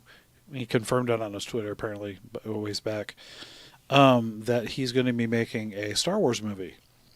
But there's nothing about, like, there's no name or date yet. That, like, what's his face has done. But he confirmed this, like, 2022, so it's been a while. Yeah, but who beyond him has confirmed it? Yeah. So, this is a rumor in that regard because it's some guy, this guy's an insider, which usually means bull. Right. But he's saying that his project could possibly have Rey as well as the one coming out. So there is a Rey Skywalker whatever movie coming, which in my leaning is that's episode 10. It's the next one. And then if Sean Levy's project is the same thing, then it's probably going to be episode 11. But I don't know if that's true, but it's a rumor. Well, you didn't get There it you from go. We Got This Covered, right? No, thank God. Or the Latino thing, whatever that was called. And I Go from there. right, Latino With a Insider review or News something? Today or something. It was weird. They're like, we're breaking Star Wars Yeah. news. I'm like, what a weird place to break Star Wars news. And I'll just jump in to remind you, if you're not calling up Sean Levy's movies and stuff. Yeah. He did the Adam Project, Yes. which was a really kind of fun, what I kind of time travel-y said at the thing. beginning. And he did Free Guy, which Yeah. I really like. Free guy, Yeah. so good. Yeah. And of course, he's an executive producer of Stranger Things. Yeah. So, I mean, he's got some cred. He's Yep. got some good stuff. He did some Night at the Museum stuff. And so, I mean, there's talent there. Yep. And he's got 40 director credits. Yeah. Wow. Under his name. I mean, that's kind of amazing. And a lot of it is stuff that you like, and some of it's kind of doofy, like Cheaper by the Dozen, and that kind of thing. But he does genre stuff that we like. And honestly, Free Guy was pretty great. Yeah. So, Pardon me. I could totally see him take on a Star Wars movie. I just want Disney and Lucasfilm to confirm that before I get excited. So we don't know, but we'll see. Right? It's like because we could say, breaking news: Jodie Foster is going to direct a Star Wars movie, but until somebody official comes forth and says it, it's like. Did you guys know that Donald Glover has opened a boba shop? Please tell me it has a cool Star Wars name. Jellyman Tea. That doesn't sound like Star Wars That at is all. not a cool Star Wars name. But it's in Silver Lake. Okay. And it's higher priced than most boba places. I wonder why. Yeah, where did I see the price? There's been a consistent queue waiting to order drinks since it opened in October. Although when I looked at their Instagram, because their webpage is a picture of an octopus pushing a boat, Okay. and there's no information about the restaurant, no matter where you click on the. So on the here's the thing. But Do you have the Eater? yeah, I'm looking at the Eater Article? article. Okay, good. That's why I saw it. The prices range from $5.75 to $8 with add-ons at about $1. So the prices are above Southern California boba culture prices. What I didn't read the article in depth. Oh, What do he's you- partnering with with the guy who was president of Beats by Dre, the headphone company. Yeah, isn't it weird? It's like really, really bizarre. And and of course Donald Glover is a musician, and he's got a big Childish canon of work. Gambino. Right. So What's interesting too is that Donald Glover has apparently had a long-standing dream of opening a boba shop. Mission Seems accomplished. like a weird Yeah. dream, but so it would be a fun place for Docking Bay 94 to visit. Yeah. Oh, that'd be you know cool. what? This I mean, this Silver Lake's not far. yeah, this article from Eater is from December 5th, Mm-hmm. which is about 6 weeks ago. Maybe a little bit less. Yeah, A little ish. bit. Yeah, a little bit. No, it's about 6 weeks Bummer. ago. Which is when their Instagram posts are Started. from. There's only 3 Instagram posts. Oh, funny. Yeah. And one of them, okay, the one that says "Welcome to Jellyman," that is their website that has no information, like Right. no address, nothing, is from a post 7 weeks ago. Wow. So brand new. Taking on the jellies. Yeah. Well, it could be fun. But of course, the big problem is that, like, so occasionally we eat at Hart House, never seen Kevin Hart. I know what the heck. Oh, well, we we're not would go going to here. see Childish We, Gambino. we to would never see Donald Donald Glover. Damn it. I mean, you could wear your, come on, what's the character name from Star Wars? Lando Calrissian. Thank you, Lando Calrissian. God, I had a long day. Get around there. Yeah. That's just- sooner or later. Colleen's day was BS. Yeah, it was. You could wear your Lando Calrissian. I mean, Sure. Ben should certainly go here. Well, and you should honestly get a discount if you have a Man. dashing cape. Yeah, I'd wear a dashing cape there. Sean, what would you like to talk about? Oh, let me see. Hang on a quick second. And Whoa. I was looking to make sure we weren't going to miss anything I didn't tease. There's a couple of Costco things going on. One is they seem to be getting rid of their churros stealthily at some of their locations. Not all of them. They're replacing them with cookies. Well, our nearest Costco, the one in Marina Del Rey, Mm-hmm. has replaced them. Yeah. Interestingly, the cookie, it's one cookie, is $1 more than the churro. So the churro is $1.49. The cookie is $2.50. Oh. $2.49. And the cookie, for one cookie, Yeah. 750 calories. Whoa. Yeah. It must be a big cookie. Well, it is a. I thought I saw how big it was in some spot, but I guess not. But the one person that they interviewed said, "I had one last week. They're fine, but more than the cost of a slice of pizza. I wouldn't get it again." Yeah, well, and other people are saying, well, that the churro was a impulse buy, Jeez. and Sorry. but the cookie seems like more of a commitment. I mean, at 750 calories, that's enough to feed the family of 4.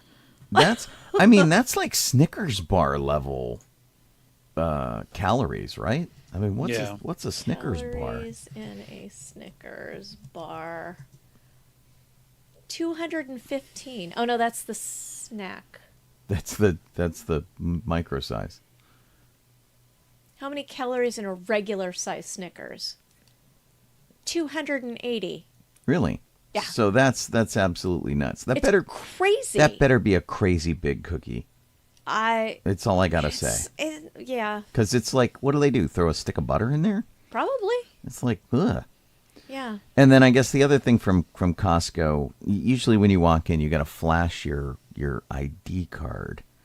But now what they're doing is they're really trying to make sure, because Costco has had self-serve checkout lanes and stuff, they want to make sure that you come in with somebody who's got the card, and you're not just trying to like go in, because Man, people. what the heck, man?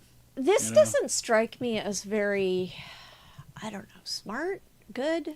Yeah. Well, I'll there's have to see it. there's Open, a picture on friendly. the Action. card, and so if people are like borrowing other people's cards, and I'm like, well, okay. I mean, I guess if they don't check the picture, Well, so here's a couple things. Number one, if you if you scan your card to get into to the get store. in, what difference is that going to make if you're borrowing someone's card? Like, Right. Well, it can't tell if you are the person on your card. that's can it? correct. Number one. Number two, so what happens if you're a mom with 4 kids? Do you have to scan the card 5 times to get the people in? No. I don't. So why don't you I just think so. walk? Why don't you just tailgate the person in front of you who's walking in? Right. Just walk really close to them, and you'll get in with them. Yeah. Or what if you're going to Costco with a friend? It doesn't make any sense. Well, to and me. the thing is the like, and I've done this before. You can bring guests to Costco. yeah, Like it just, you walk in and they're with you, and like when Ryan Mirelli came out here, we took him to Costco. We got him a bunch of stuff that he needed because it was cheap and easy and whatever. And so we just went him through, and he paid me back. It's an easy thing to do, and I don't mind doing it for people. But I couldn't just imagine seems loaning my weird. card to somebody. That's because Yeah. our card is a credit card. oh yeah, you wouldn't. Our Costco thing, and You wouldn't do that. right. Well, and that's another thing is like, do I want to scan my credit card at the entrance to Costco on the way in? I mean, that just doesn't seem cool. Yeah, it's. I weird. think that stores are starting to get a little weird. I mean, it made sense to me that you had to scan your card, and actually they've gone to a kiosk system now at the food court at Costco. You had to scan your card to buy like $1.50 hot dog combos or whatever. Mm-hmm. And that made sense because a lot of people would like just go and Yeah, 'cause use the food court, and the lines Places were long would be like the Costco hack is to go buy their food because you can get the food court without buying a membership. right, and you don't have to have a membership, and it's cheap, and and when in reality that was supposed to be a loss leader for members. So speaking of the self checkouts, we have a gourmet grocery store here in Southern California called Bristol Farms that I used to work at back when they were actually a gourmet grocery store and not just another. In the front Chain. end, you used to work Yeah, I used to work in the with front the end. checkers. And they apparently have their own self checkouts in Bristol Farms because they have stooped that low. Well, they have been absorbed by another company that owns a couple of different market chains. It's just, I mean, I don't see how they can justify their prices anymore. Yeah. I was there to buy sushi Mm-hmm. because it's next door to Taco Bell, Yeah, so, and yeah. and they have inexpensive sushi that, I mean, it's not inexpensive. No. It's expensive, but it's like grocery store sushi. Yeah, whatever. it's quick sushi. It's like going to a Japanese convenience store and buying sushi. Yeah, it's like that. And it's not bad quality sushi. Right, but I wouldn't. I don't know. It's insane. For most things that you're going to buy, I go to Bristol Farms to buy their grocery store sushi and to buy things from their meat counter because Gotcha. there are no butcher's shops close to me. That is the nearest butcher shop. And Right. so I'll pay extra if I want a cut of meat from a butcher. I'll pay extra to get it at Bristol Farms because it's there. Yeah. But for most things, like, it's crazy. Their prices are really expensive. You don't want to buy milk there. You don't want to buy Cheerios there. You don't want to go there for your staples. You might- But if you want something more exotic, it's a great place. Or to like go. if you wanted really nice fruit, you could go there Yeah. because they have really nice fruit. But Well, and they've always been a service market, and Yeah. and that was the thing is you went to the cheese island and had Yeah. someone cut you cheese. And It's you the went same to thing the with Whole bakery Foods. and- right. Whole Foods Pardon me. used to be super fancy, and now they're not. Got bought by Amazon. I will say though, in defense of these, Excuse me. Gesundheit. Thank you. In defense of the self-checkout things, that has been just about every employee's least favorite job, unless like for some reason you really like it. And we Yeah. knew people who were like checkers when I was growing up. They were like Wait. checkers for 20 years. But on Wait, the average, least favorite job is check. is checker. Well, yeah. I liked doing it. Yeah, some people do. Some people like it, but the majority of people, if you ask them who they work, because like I've talked to a lot of Target employees, I've talked to Walmart employees, talked to people like that, and they're like, I hate checking out. I hate dealing with money. I hate dealing with customers. Let me stock the shelves. Let me do whatever. And like people who are actively checking me out are like, I hate checking people out. I love the if you go to Home Depot, which I don't really recommend, we've got this entire bank. Every single checkout lane has been replaced with self-serve. There are people by the door, not necessarily checking your receipt, but sort of there to like bail you out because some things can't be scanned. Yep. If you're buying like, plumbing things, or if you get spray paint, it triggers an alert. They got to come turn the thing off because, they got to make sure you're not a kid going to, spray paint graffiti or whatever. Because nothing says I'm a kid like this white beard. Always trying to ruin my fun. Right. And so I talked to the people there and they like the way it is now so much better than checking people out. They would much rather be there sort of guarding the door and doing whatever and making people aren't like, slip ringing or things like that. So I don't know. I mean, it really depends.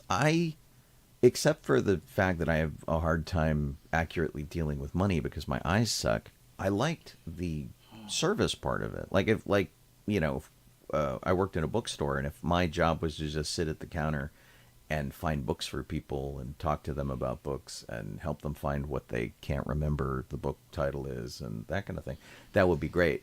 The money part of it drove me up the wall. But that's only because I can't see it very well and a 1 looks like a 10 to me. It's just a real problem when you're handling money. But the people I talk to now, not so much. They're like, if I don't have to check out, it's a good day.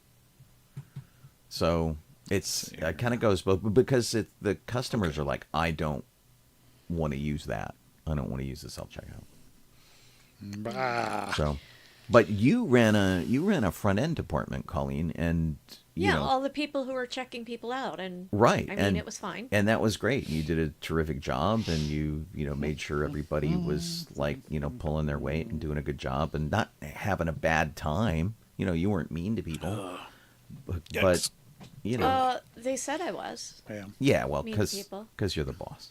They said that I was making everybody stressed out because the look on my face was stressed out. Whatever. You had resting stressed out face. Yeah, resting worry face. Dang. And they were like, you have to learn to change that. So I did. And it worked. And then she got a mask. Yeah. Right. Yeah, got a better job. Well, that happened eventually too. Yeah. So I don't know. Jeff, is it your turn? Yeah, Okay. another one here. Another one that's not on the sheet. Anyway, this is not sure how to approach it in a way. The way it's written is kind of odd, but it's just Channing Tatum, and he's if he's basically going on, and I don't know what this even really means, because back in 2019,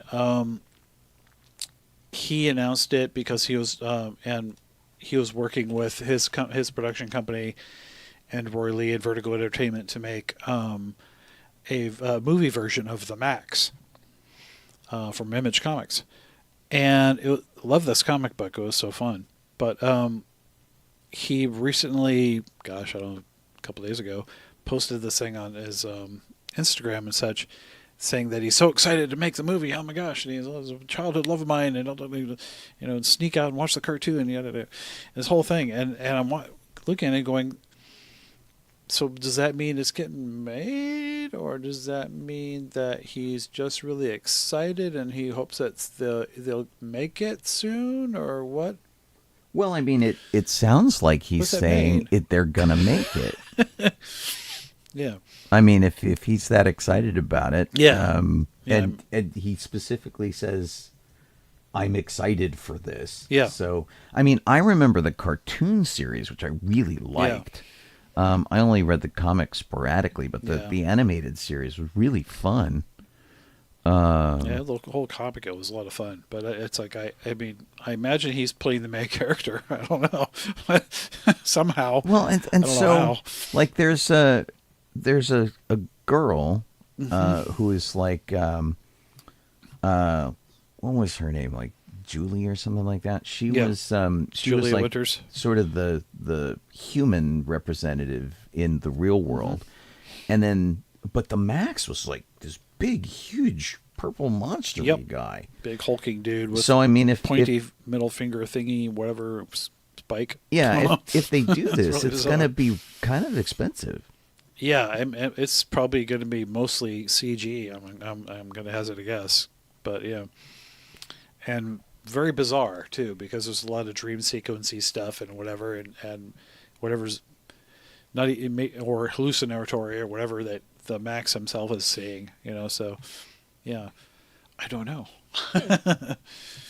It will be cool though. Yeah, I mean, I'm kind of down because it was. I remember really liking it. I remember Todd McFarlane coming out with some good action figures from it too, which were actually pretty great. And like everything about this was, I remember fondly. Yeah. So I mean, if they can, it would be cool to finally have an Image Comics, movie or production that is successful and is good. So the Spawn cartoon apparently was really good, but and this was good. But I mean, as an actual film, the Spawn movie not so good. And it's funny that it's taking so long to get around to this. I mean, there was a video game, there was a record album. I mean, there's all sorts of stuff attached to this property at a time when it was much harder to do because of like no real, internet and that kind of thing. Yeah. It says here. I'm looking on Wikipedia now. It says on November 22nd, 2019, Channing Tatum and Roy Lee announced their intent to produce a film. Yeah. So, if this recent article you're talking about, I mean, they've been talking about it for years. Yeah. So it must be moving along. Yeah, that's my hope. Because it's just he posts that, he's all happy about it, doesn't really give you much else, so that he's excited. So I hope that means that, they'll get it. Cool. And although the mini puffs have beat them to the punch from Ghostbusters in getting the izzes everywhere. The little marshmallowy looking guys who were a real pain in the butt. Yeah. All right. Well, I watched the trailer for something called Bleeding Love. Which is coming out somehow on February 16th. I don't know where it's coming out. Ewan McGregor. But it has Ewan McGregor and his daughter in a movie about a father and daughter. And I have to say that it's got to say something about the entertainment industry as a whole. When I didn't realize, Jeff had said it, but then I'd forgotten that was his daughter. Oh. And when I saw them together, my first thought was she must be the love interest because that's what Hollywood does. Yeah, they put older old guy, guys younger girl. Yeah. It looks. It made me laugh out loud at one point. I don't remember what it was that I laughed out loud about. Yeah. But overall, it's probably kind of a depressing movie. The daughter had a drug overdose, and she said, "Where do you think I learned it from, Dad?" Wow, so you were out spotting trains, and this is what happened. Dad, yeah, pretty much. You and your heroin movies. Yep. So and of course, the only bit we've seen them act together, to my knowledge, was in the Obi-Wan show. She slips him something that he puts in his pocket, and they have this little. Was it drugs? Apparently, I don't even remember. But. Yeah, I mean it could be really great, but be ready for like a big emotional downer in this movie. Yes. Oh, and it's we love you and McGregor, but it's like consider yourself warned. Yeah. Hi, Mario. Lenny Smoot joins the National Inventors Hall of Fame. Almost like thought he was saying something else. Curtis Smoot. Lemmy Smoot. Oh. Smoot what? Never mind. Go ahead. Not smote, smoot. Anyway, he's a Disney Imagineer who is the first one since Walt Disney to receive the honor. He's a Disney Research Fellow, and he's behind special effects like Madame Leota's floating head. Yeah. The new Star Wars lightsabers that extend and retract. And things like that. So he's in the National Inventors Hall of Fame for his contributions to everything Disney, which is pretty great. And Walt Disney's honor was posthumously. He had passed away, and that was for the multiplane camera. So this is a very kind of different thing. And he's been inventing stuff for 45 years. He's got more than 100 patents. Oh my goodness, man, that's a lot. And I sent a video to you guys, but not the show. Yeah. Near the end of it, he talks about something called the hollow tile floor. Hollow tile floor. Yes. And it shows him using it. He brings the camera back there. They show him using it. Neat. And it's something that's designed so that you could walk in any direction. The floor, it's like a little tile floor, probably about, I don't know, 4x4 roughly, circular floor piece that doesn't go anywhere, but you walk on them like as if you're walking on wheels or something. You could walk, and if you're in a game or doing something, you could walk whatever direction, and that you don't have to. You actually won't be going anywhere, but it's like moving sidewalk in a way. Yeah, the way this thing works. That's a pretty cool thing in the VR kind of world. Yeah, and also the fact that they can also control the tiles so that if you're standing on them or sitting or whatever, if they do something with the control mechanism or something, I guess you can like move your arm like you're a Jedi or something, and you will actually move. You physically move, the tiles will move you. That's kind of cool. Interesting. I'll have to check it out. Yeah. Let's see if I can find it. Lanny was excited to have been basically inducted. His hero was Thomas Edison and Jim West, who invented the electric microphone. Those are like his two heroes, and now he's in. Jim West was the guy from Wild Wild West. Same name, different guy. One had much tighter pants. Wiki Yes. wow. The original Mr. Tight. Anyway, this is like Captain one of a Tight Pants. long list of awards. He worked on the Finding Nemo submarine voyage, and did the Kim Possible adventure over in Walt Disney World, and he's done lots of stuff for theater, and worked at Bell Labs and studied at Columbia University and like all this crazy stuff. So it's kind of awesome. And Okay, so the video I gave you a clip to, just skip ahead to about 3 minutes and 20 seconds, and that'll bring that. Then you can see what the hollow tile flooring is. okay, I think it's probably the thing that's here in this article. But let me see if I can get to your message. Yeah. But it's really great when people get the opportunity to be, acknowledged for incredible creativity. And it is in the article, yeah. I like it when they do it. This is the same video. Yeah. I like it when they do it for that it's not like a gratuitous self thing. Yeah. Where you can, other people are giving you this award. It's not just the normal people who you would expect. That's a problem I have with some of the award shows and things. Oh, golly. Here's this video. Let me get rid of our faces here for a second. Okay. So there's a little video floor that seems to actually like slide things around. That's kind of cool. So there's that part. Why were they sliding an apple box around?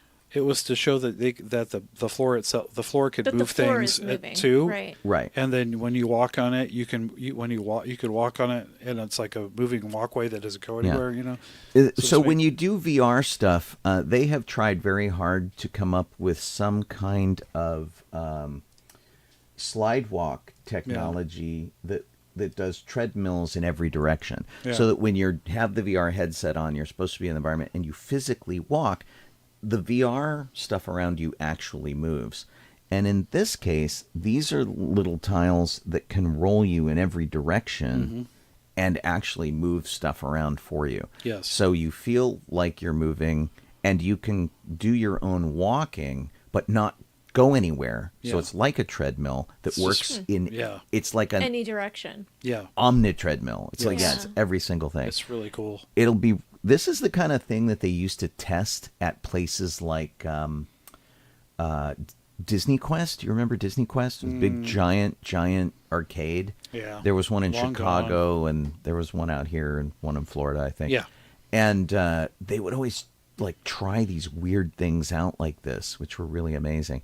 And it's kind of interesting to see that you can truck around in this. And it was one of the things that like the Void VR thing was missing. Yeah. And it's kind of fun that they can, sort of control stuff. It is so cool. Like that. Yeah. It's like, look, the Force. But yeah, seriously, it's there's something they didn't have on the Halcyon.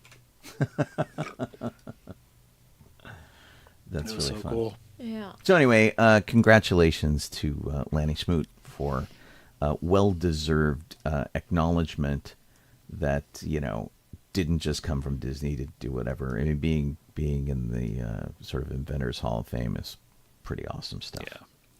Awesome. Jeff. Okay. Gosh. So as I was talking about the Max a moment ago when I brought up the Spawn, there's Todd McFarlane is still still working on, as he says, it's like it's in process, and we'll be making the new Spawn movie, which I don't know what the heck it's going to be, because every time he talks about it, it sounds completely different It's from some the last different time thing. Yeah. that he talked about it. So Weird. it's like, is it a superhero movie, or is it something where he's like a ghost that doesn't really, people can't see? Is it this happening? It just keeps changing, and it was like, and now he says it won't be Marvel Light. I'm like, well, it shouldn't have been to begin with, but. Well, didn't they have a What? really adult like CG animated series or something? Well, it was a I think it was actually 2D animated, but and it was on like HBO or something. They did have a live action film, and which was not exactly the best thing in the world, but the film failed. The series was very successful, but the movie just flopped.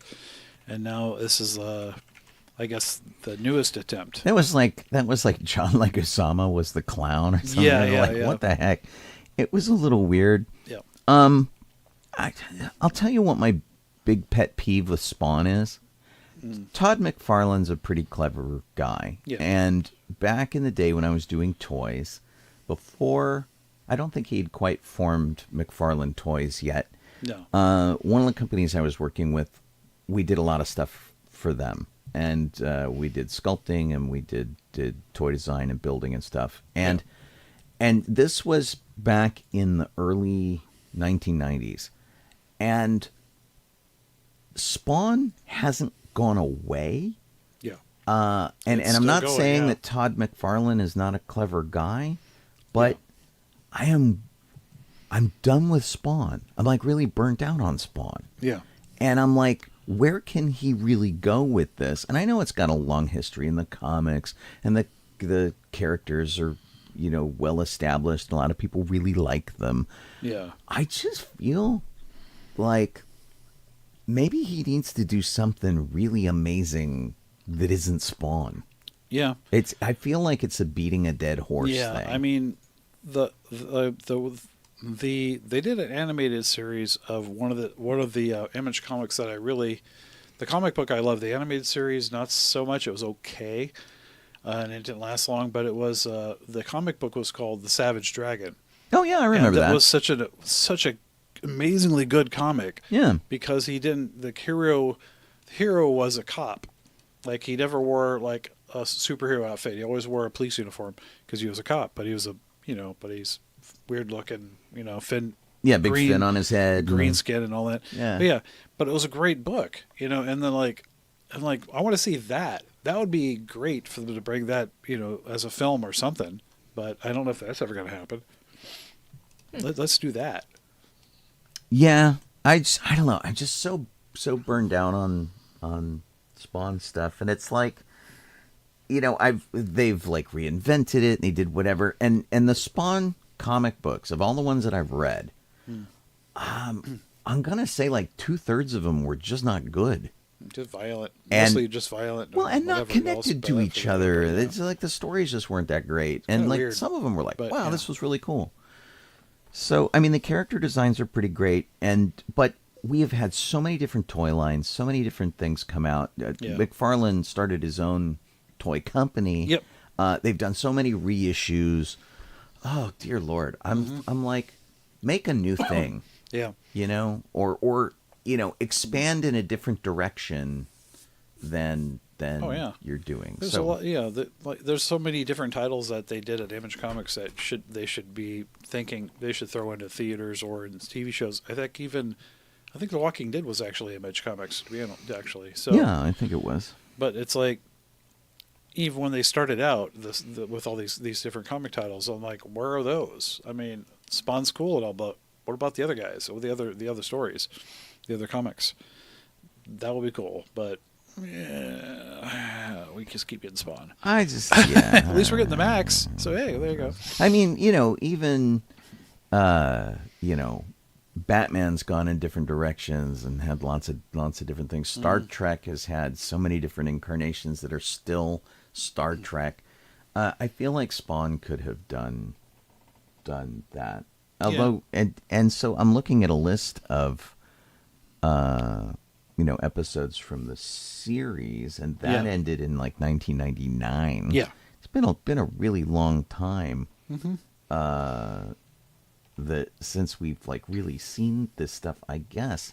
But by that same token, is it a thing that people are like, oh my God, Spawn, right on, or is it a thing like, who's that? Yeah, I don't know. Because I don't even know how well the comic's doing to begin with. Since. Right. I mean, I only know Spawn because I've seen people do it in masquerades. Oh, see there, yeah. Right. Let's wrap it up. What are you guys doing this weekend?